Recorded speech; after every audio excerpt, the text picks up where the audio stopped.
The great space station hung in the darkness like a metal city.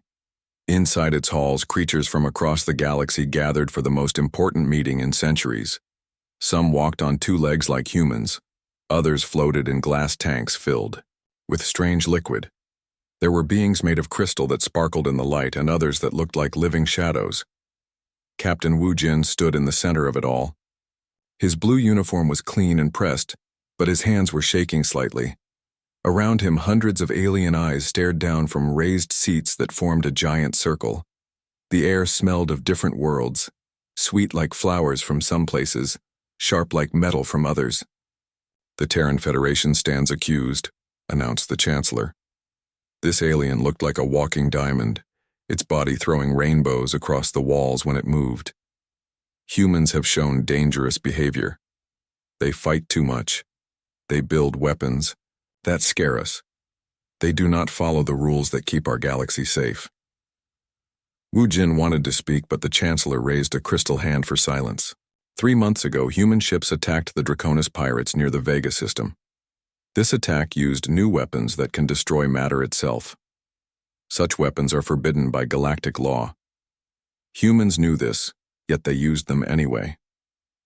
Ji He, Earth's top diplomat, sat in the small section reserved for humans. She had worked for 3 years to get humanity accepted into the Galactic Council. Her dark hair was pulled back tight, and worry lines showed around her eyes. She had seen this day coming, but hoped she was wrong. "We had to defend ourselves," Wu Jin said, his voice echoing in the huge chamber. "The pirates were killing innocent people. Our old weapons could not stop them. We had to use what worked." A creature that looked like a giant bird with silver feathers spoke up. "This is exactly the problem. Humans always choose violence first. You do not try to talk. You do not seek peaceful solutions, you just fight. Because talking does not work with pirates who eat children," Wu Jin shot back. Several aliens made disgusted sounds at his direct words. The Chancellor's light grew brighter. "This attitude proves our point. Humans see the galaxy as a place for war. We have built a civilization based on peace, trade, and understanding. For 2,000 years we have settled conflicts with words, not weapons. Then humans arrive and bring chaos." Ji He stood up. "May I speak for my people?" "You may," the Chancellor said. "We are young compared to your civilizations.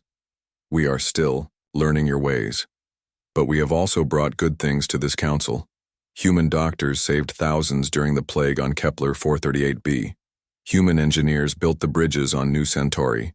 Human explorers found 3 new trade routes that brought wealth to dozens of worlds. Yet you also brought quantum torpedoes, plasma rifles, and reality-warping bombs," said another alien, this one looking like a tree with eyes. "Your military ships carry enough firepower to destroy whole planets. Why do you need such weapons? If you truly want peace?" Wu Jin clenched his fists. "Because the galaxy is not as safe as you pretend it is. There are things out there in the dark between stars, things that your diplomatic missions cannot handle. We have faced every challenge for 2 millennia without resorting to such violence," the Chancellor replied. "The galaxy was peaceful before humans arrived." "The galaxy was afraid to explore," Wu Jin said. "You built your safe little bubble and refused to look beyond it. We humans pushed further. We found what you were hiding from." A wave of angry sounds filled the chamber. The Chancellor's light pulsed rapidly. "Enough. This proves that humans cannot be trusted with the responsibility of galactic citizenship. You are too aggressive, too unpredictable, too willing to break the laws that protect us all." Ji Hai's heart sank. She could see where this was heading. "The vote will now be taken," the Chancellor announced. "All in favor of removing humanity from the Galactic Council and banning all human contact with member species indicate now." Lights began appearing across the chamber as alien delegates voted. First dozens, then hundreds. Even the Centaurians, who had been humanity's closest friends, did not vote against the motion. They simply stayed silent. The final count appeared on the great screen. 847 votes for removal, 0 against, 23 abstentions. "The decision is made," the Chancellor said. "Effective immediately, humanity is expelled from the Galactic Council. All human ships must leave Council space within 30 days. All trade agreements are cancelled. All diplomatic contact is forbidden. Wu Jin felt like he had been punched in the stomach. 3 years of careful diplomacy destroyed in one afternoon. "You will regret this," he said quietly, but his words carried across the silent chamber. "You think you are removing a problem, but you are making a much bigger one." "Is that a threat?" asked the silver-bird creature. "It is a warning," Wu Jin replied. "You are leaving Earth alone in the dark. You have no idea what we might become when we have no rules to follow." The Chancellor's light dimmed. "Security will escort you to your ship." As they walked through the long corridors toward the docking bay, Ji Hai walked beside Wu Jin. Neither of them spoke until they were alone. "What do we do now?" she asked. "We go home," Wu Jin said, "and we tell Admiral Tejo what happened here." Their small ship detached from the massive station. As they flew away, Wu Jin opened a communication channel to Earth. "Admiral, this is Wu Jin. The mission failed. We are expelled from the Council." The reply came through space, crackling with static. Admiral Tejo's voice was calm, but cold. "Copy that, Captain. How did they vote?" "Unanimous against us. Even our allies stayed silent." A long pause. Then, "I see. Captain, send a message to all human colonies. Tell them to cut all communication with Council species, close all trade routes, shut down all diplomatic channels. Sir, are you sure that will isolate us completely?" "Good," Admiral Tejo said. "They want to see how dangerous we are? They want to leave us alone in the dark? Let them. But they should remember something." "What is that, sir?" "Humans are most dangerous when they have nothing left to lose." The communication ended. Wu Jin set course for Earth, leaving the great station behind. Neither he nor Ji Hai looked back as they entered hyperspace. Behind them, the Galactic Council continued its session, already moving on to trade discussions and border disputes. They had solved their human problem. The galaxy would be peaceful again. They had no idea what they had just unleashed. 5 years had passed since the great station went dark on all human communication channels. The galaxy had grown quiet without human voices on the radio waves. Trade ships no longer worried about aggressive human patrols asking too many questions. Diplomatic missions proceeded smoothly without humans making uncomfortable suggestions about military preparedness. The Galactic Council was pleased with itself. Crime rates had dropped. Border disputes were settled through proper negotiation. The galaxy was civilized again, but Earth had not been sitting quietly in the corner. Deep beneath the Swiss Alps, Dr. So Young worked 18 hours every day in laboratories that officially did not exist. The mountain had been hollowed out to create research facilities larger than most cities.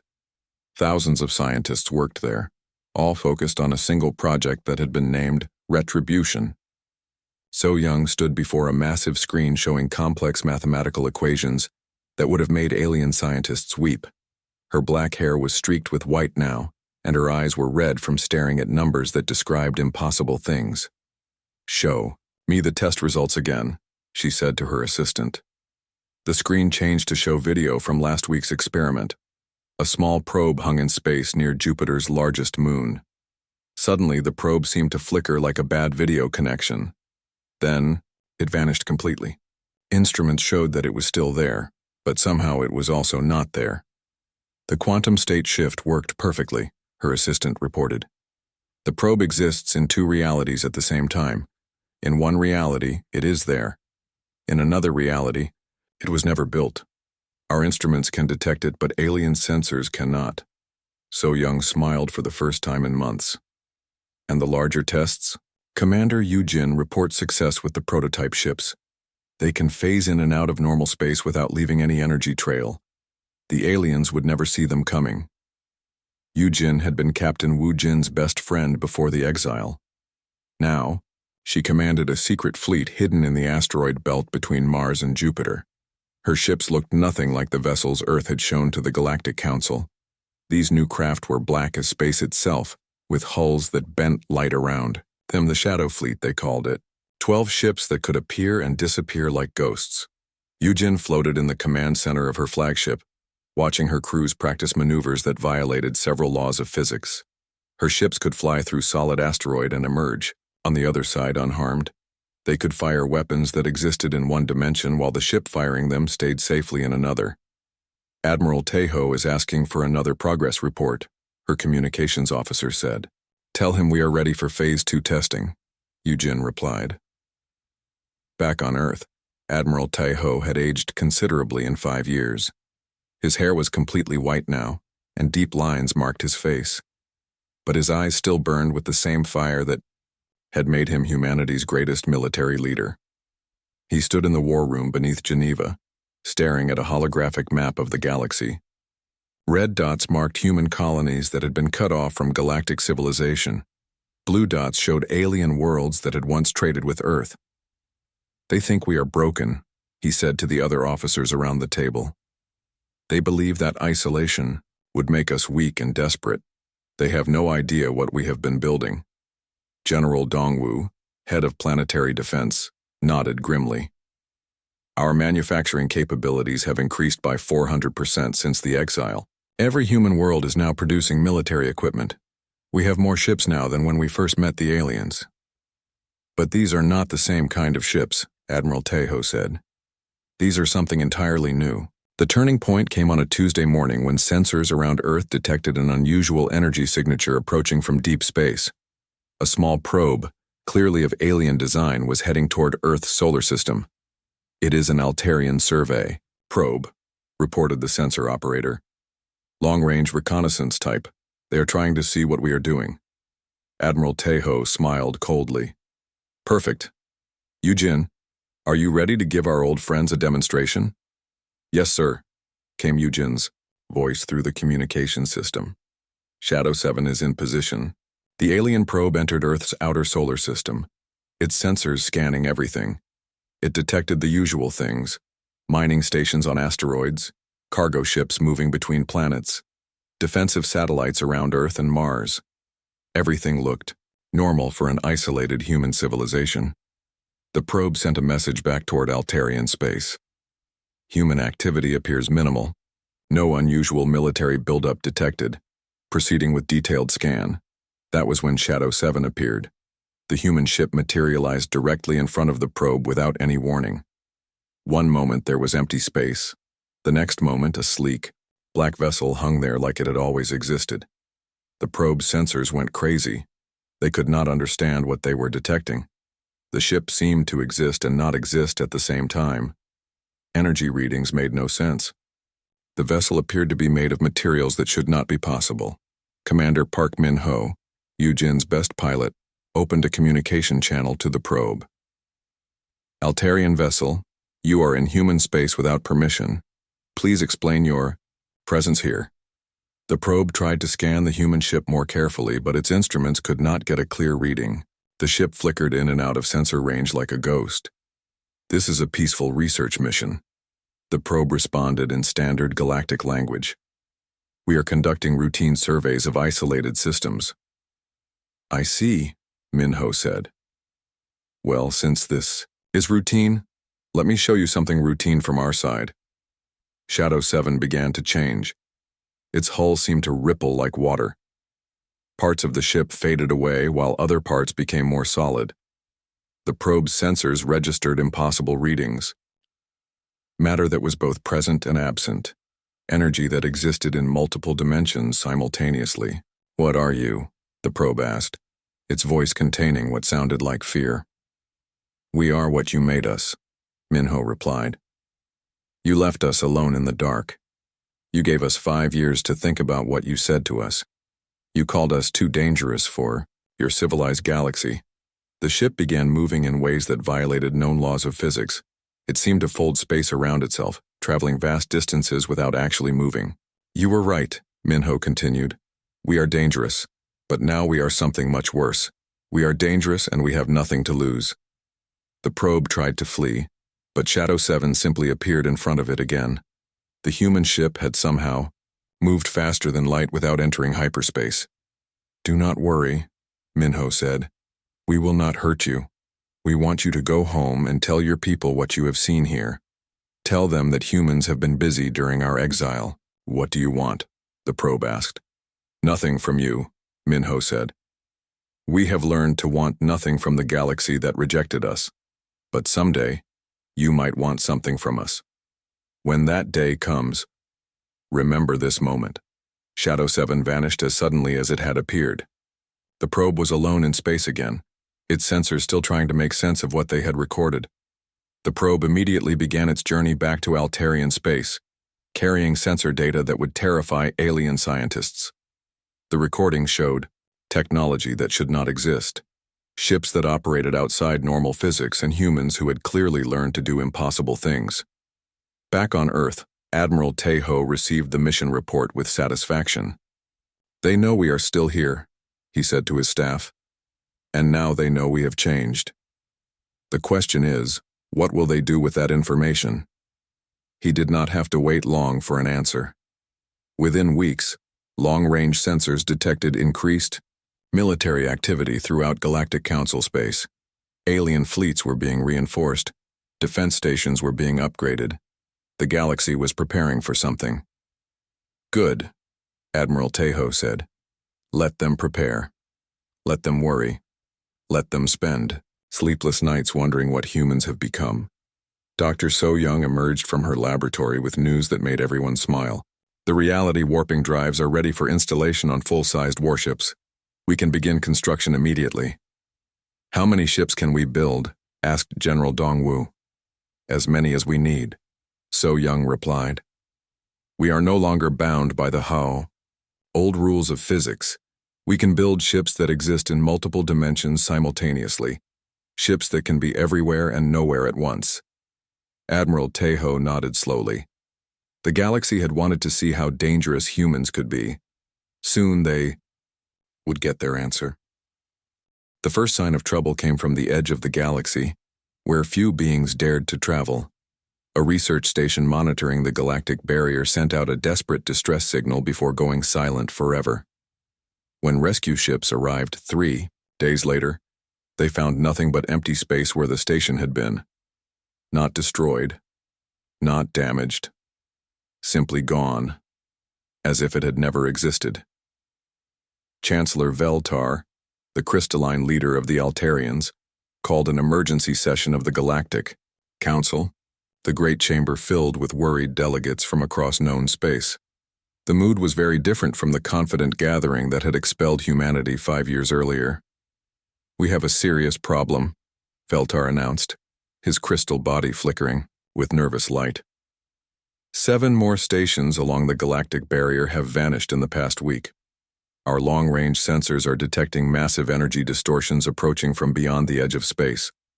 A holographic display showed the galaxy's outer rim. Dark spots marked where stations and colonies had disappeared.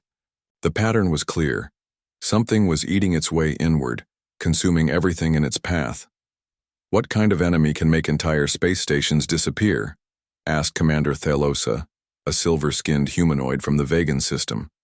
"We do not know," Veltar admitted. "Our survivors' reports before communication was lost describe ships that look like holes in space itself, dark vessels that seem to absorb light and matter. They call themselves the Void Devourers." Fear rippled through the assembled delegates. Several species that had lived peacefully for centuries began demanding immediate military protection. "How long do we have?" asked the representative from New Centauri. "At their current rate of advance, they will reach the core worlds in 6 months, Veltar said. "We have assembled our combined fleets to stop them, but—" He paused, clearly reluctant to continue. "But what?" demanded several voices at once. "Our weapons appear to be useless against them. Energy beams pass through their ships without effect. Missile attacks are absorbed harmlessly. It is as if they exist partially outside normal space." The chamber erupted in panicked discussions. Some delegates called for evacuation of the outer worlds. Others demanded that the military fleets be tripled in size. A few suggested attempting diplomatic contact with the invaders. It was the representative from Kepler 442b who said what everyone was thinking but no one wanted to admit. "There is one species in this galaxy that specializes in impossible weapons and unconventional warfare," he said quietly. The chamber fell silent. Everyone knew who he meant. "No," said Commander Thalosa firmly. "We cannot ask them for help. Humans are too dangerous, too unpredictable. We expelled them for good reasons. Those reasons seem less important when facing extinction," the Kepler delegate replied. Chancellor Veltar's light dimmed to almost nothing. "I have already considered this option. But how can we ask for help from a people we rejected and humiliated? How can we trust them not to use this crisis to attack us instead of the true enemy? Because despite everything we said about them, humans have never attacked civilian populations," said an unexpected voice. Everyone turned to see Ambassador Yexai of the Centaurian Republic. The Centaurians had been humanity's closest friends before the exile. "I have studied human military history extensively," Yexai continued. "Yes, they are aggressive and violent. Yes, they break rules and use terrible weapons. But in every conflict, they have protected innocent beings. Even when we abandoned them, they used their final diplomatic message to warn us about dangers in unexplored space." "Dangers we ignored," Veltar said bitterly. "So what are you suggesting?" asked Commander Thalosa. "I am suggesting we ask for their help," Yexai said. "Not because we trust them, but because we need them." The debate that followed lasted for hours. Some species absolutely refused to contact humanity. Others argued that pride was less important than survival. The military commanders reported increasingly desperate news from the Outer Rim. Entire fleets were being destroyed without inflicting any damage on the enemy. Finally, Chancellor Veltar called for a vote. All in favor of requesting military assistance from the Terran Federation. The count was much closer this time. 421 in favor, 398 against, 28 abstentions. "The motion passes," Veltar announced. "I will personally make the communication to Earth." The transmission to Earth used an old diplomatic frequency that had been silent for 5 years. The message was simple and direct. "This is Chancellor Veltar of the Galactic Council to Admiral Tejo of Earth. We face an extinction-level threat that our forces cannot handle. We are requesting immediate military assistance." The reply came faster than expected, suggesting that humans had been monitoring galactic communications all along. "This is Admiral Tejo. Please explain the nature of this threat." Veltar described the Void Devourers and their capabilities. He transmitted sensor data showing their ships and the destruction they had caused. He explained that conventional weapons were useless against them. "I see," Admiral Tejo said after reviewing the data. "And why should Earth help the galaxy that exiled us?" "Because innocent people are dying," Veltar replied. "Because this threat could eventually reach Earth as well. Because we were wrong about you." A long silence followed. When Tejo spoke again, his voice was thoughtful. "What you are describing sounds like extra-dimensional entities, beings that exist partially outside normal space-time. Conventional weapons would indeed be useless against them." "Do you have weapons that could work?" Veltar asked hopefully. "Perhaps," Tejo said. "But I want to be very clear about something, Chancellor. If we help you, it will not be to earn forgiveness or to rejoin your council. It will be because extinction threats are everyone's problem. I understand. And we will do this our way, using our methods, with no interference from council oversight." "Agreed." Another pause. "Very well. We will help. But remember something, Chancellor. You called us too dangerous for your civilized galaxy. You were about to learn just how right you were." The transmission ended, leaving Veltar staring at the communication device. Around him, other council members looked uncertain. They had just asked for help from the one species they feared most. "What have we done?" whispered Commander Thalosa. "What we had to do," Veltar replied. "Now we wait and hope that humans are better at fighting monsters than they are at following rules." On Earth, Admiral Tejo turned to his staff with a grim smile. "Gentlemen, ladies, it seems the galaxy needs us after all. Alert the Shadow Fleet. Contact Dr. So-Young and tell her to prepare the reality anchors, and send word to all human colonies." "What message, sir?" asked his aide. Tell them it is time to remind the galaxy why they were afraid of us in the first place." General Dongwu looked at the tactical displays showing the Void Devourers advance. "Sir, our analysis suggests these entities exist partially in parallel dimensions. Our new weapons should be effective, but this will be unlike any battle we have ever fought." "Good," Admiral Tejo said. "We have spent 5 years preparing for the impossible. Now we get to show the galaxy what humans do when the universe itself needs saving." Ambassador Ji Hai, now Earth's Minister of Galactic Affairs, stood beside the Admiral. Her hair was completely gray now, but her eyes still held the same determination that had tried to save humanity's place in the galactic community years earlier. "Are we really doing this to help them?" she asked quietly. "Or are we doing this to prove a point?" "Both," Admiral Tejo replied. "But mostly, we are doing this because it is the right thing to do. The galaxy rejected us, but these people do not deserve to die because their leaders made bad decisions. And after we save them? After we save them, they will have to decide what kind of relationship they want with humanity. But this time, they will make that decision knowing exactly what we are capable of." The first human ships began moving toward the galactic rim, carrying weapons that could reshape reality itself. The galaxy was about to see what 5 years of isolation had created. The Vega system burned with the light of 1,000 dying stars. The combined fleets of the Galactic Council made their desperate last stand in the shadow of the system's dying sun. Hundreds of ships from dozens of worlds formed a defensive line that stretched across space like a metal wall. It was not enough.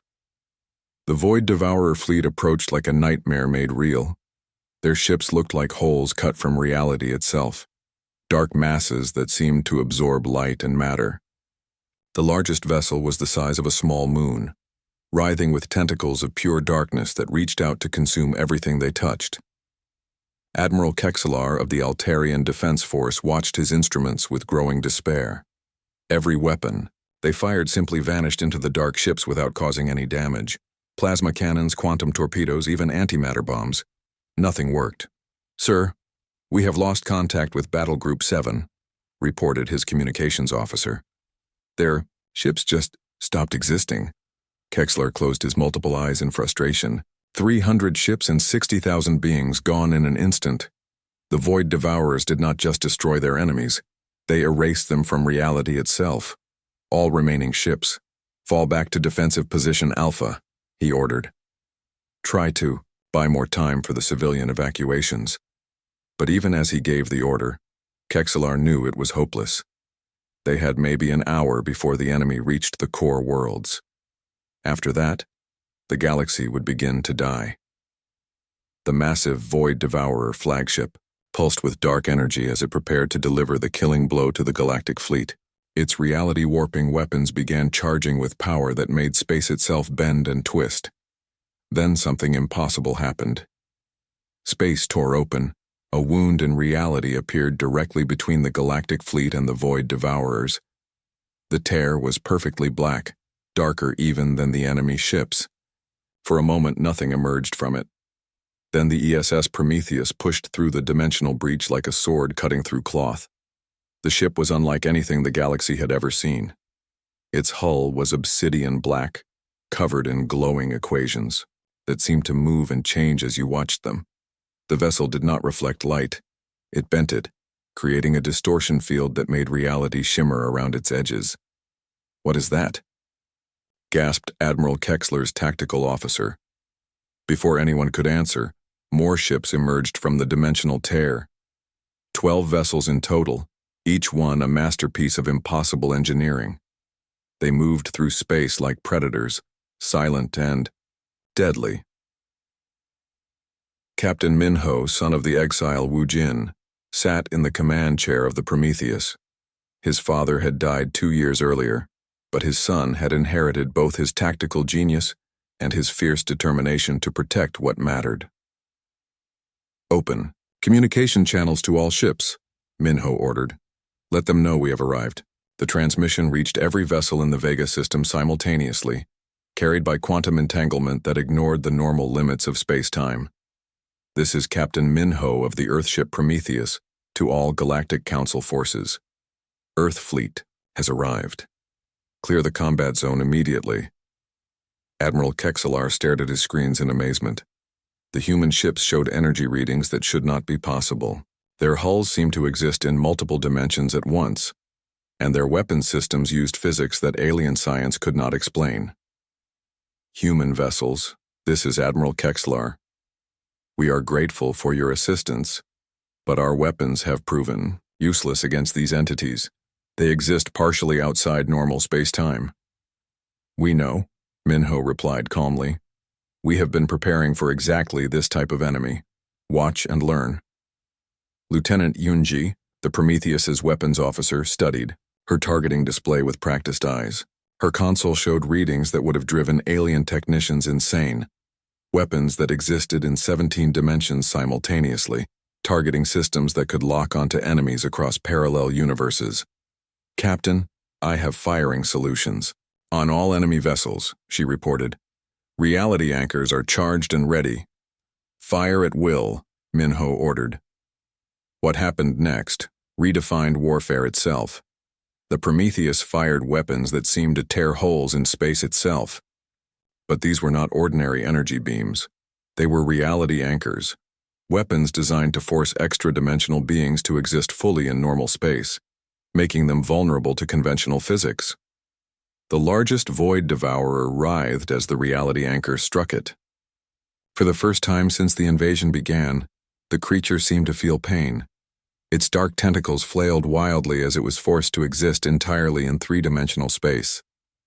Impossible, breathed the Void Devourer's commander, speaking in a voice like grinding metal.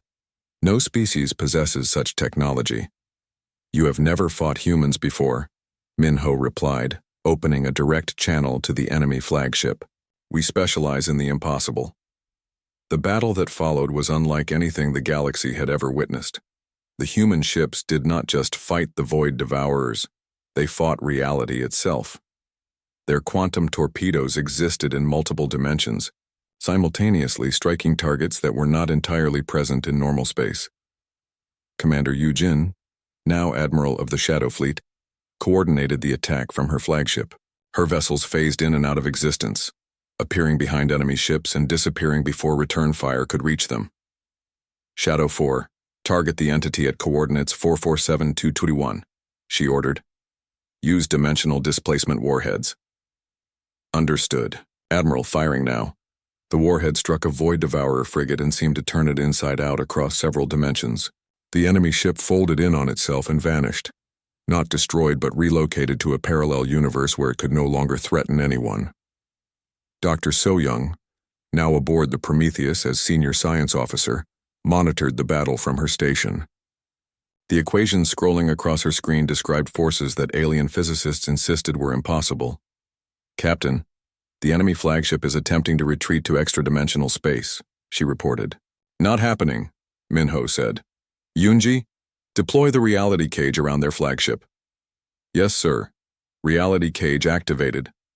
A sphere of twisted space-time formed around the massive Void Devourer, trapping it in normal reality.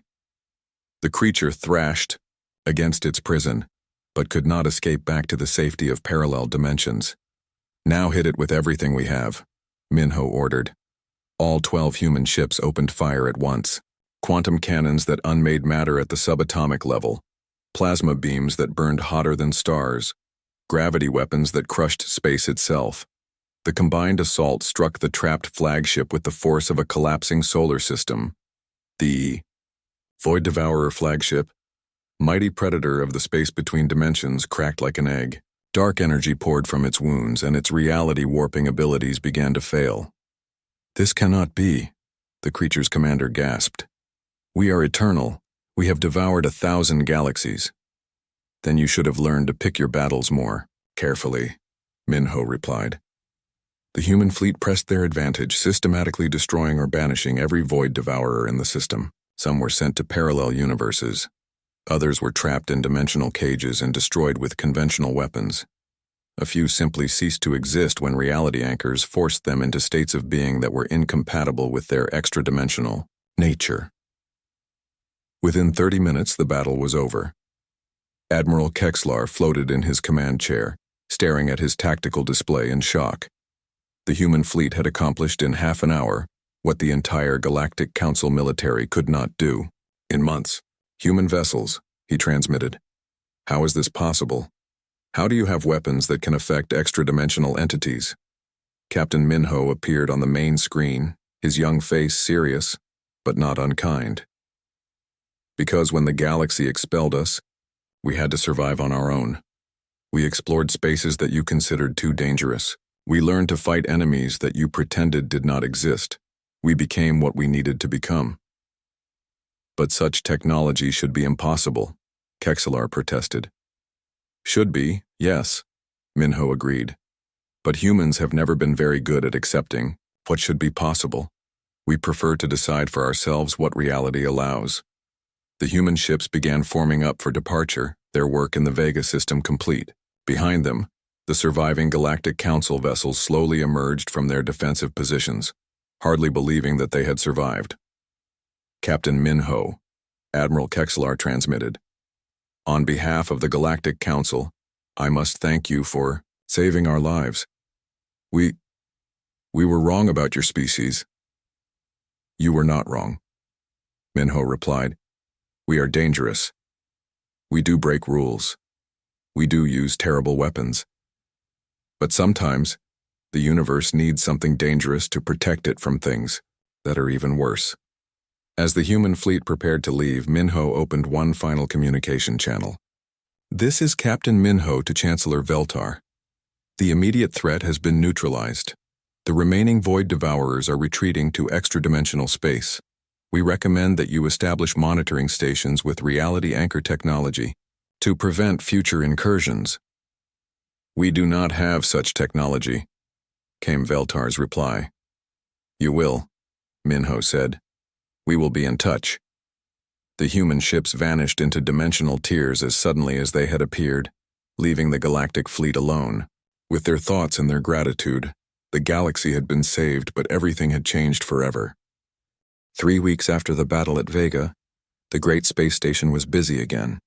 But this time, the aliens who filled its halls were not there to exile anyone. They had come to understand what they had almost lost forever. Admiral Taiho walked through corridors that had once echoed with voices calling humans too dangerous for civilized society. Now those same aliens watched him with expressions of awe, fear, and respect. Some stepped aside as he passed, as if he were royalty. He was older now, his white hair and lined face showing the weight of years spent preparing for this moment. But his eyes still held the same fire that had burned when the galaxy first rejected his species. The main chamber had been rearranged. Instead of the circular design that placed accused species in the center, while judges looked down from above, the room now had a long table where equals could sit and discuss the future. Chancellor Veltar waited at the head of the table, his crystal body flickering with nervous light. Around the table sat representatives from every major species in the galaxy. At the far end, Admiral Taiho took his seat with quiet dignity. Admiral, Veltar began, we have asked you here to discuss the new relationship between Earth and the Galactic Council.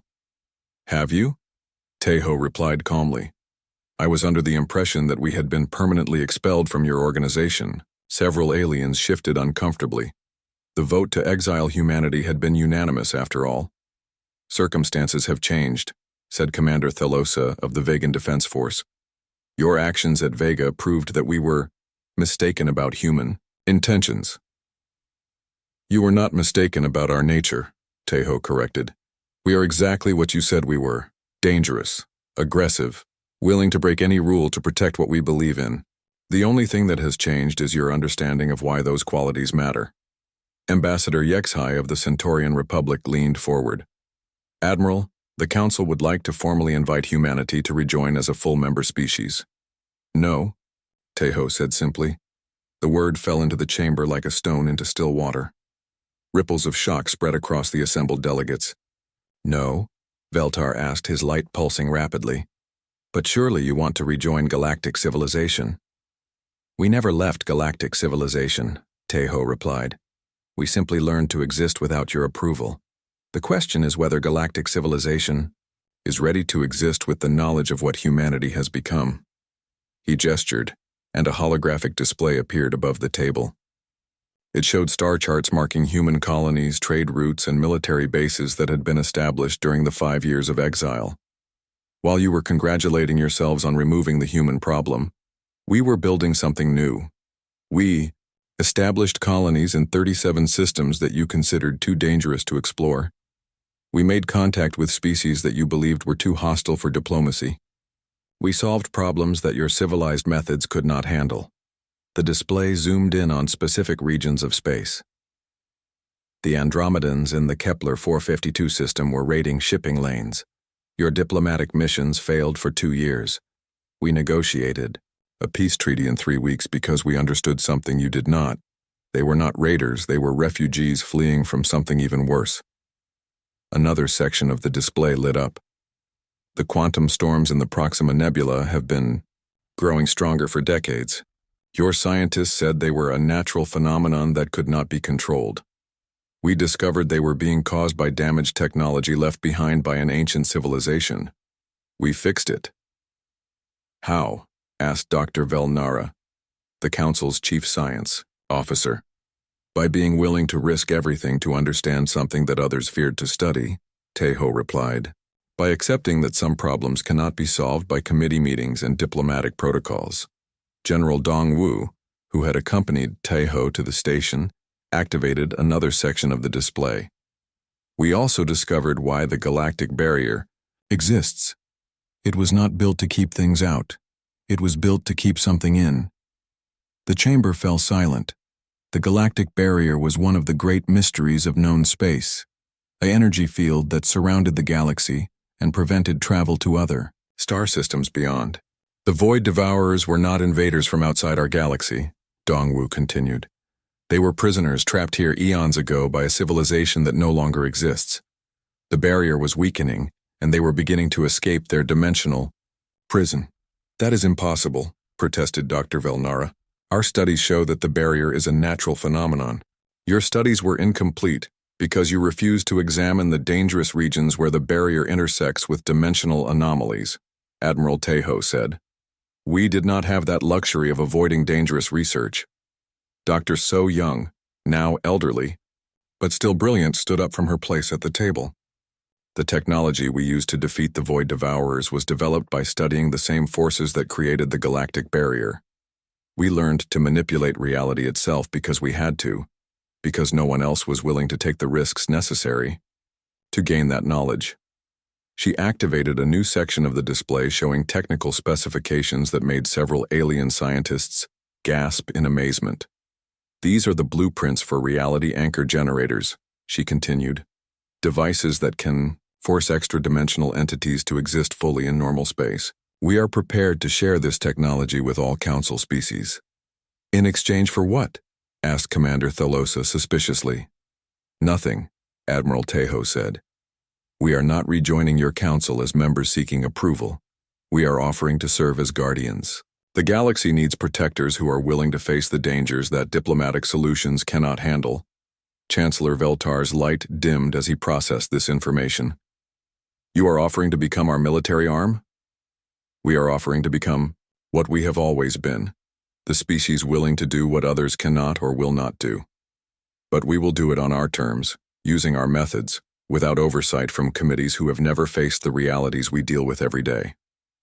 Jihi, now Minister of Galactic Affairs, stood to address the assembly. Her hair was completely white now, but her voice still carried the authority that had made her one of Earth's greatest diplomats. The galaxy expelled us because you feared what we might become if left to our own devices, she said. Well, now you know. We became exactly what the universe needed us to become. The question is, can you accept that gift? She gestured to the holographic displays around the chamber. Every species here benefited from our exile, even if you did not realize it. The Andromedan refugee crisis that would have destabilized 3 sectors, we solved it. The quantum storms that were threatening shipping in the Proxima region, we stopped them.